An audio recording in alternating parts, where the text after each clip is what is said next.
ምንፈተን የፈለገውን ይድላኝ ይመቸኝ ይሸገረኝ ቤተሰብ ልጣይ ፈለገ ብቻ አላህ አይቶኝ ፍራቼ ገብቷል።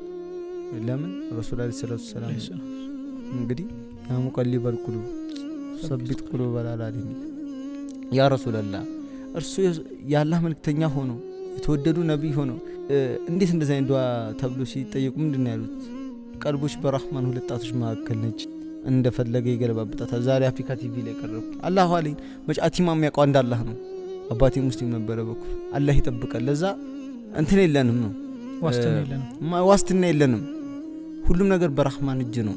እኛ ዛሬ እዚህ ጋር መጣን፣ ነገው መልቂያማ ዛሬ በመዘናጋት ውስጥ ነው ሁላችንም ያለነው። በሾ ውስጥ ነው ያለነው። በማስመሰል ሁኔታ ውስጥ ነው ያለነው። በባሪ ገብቷል አምዛ አላህ ደግሞ ውስጦችን የሚመረምርበት ጊዜ አለ።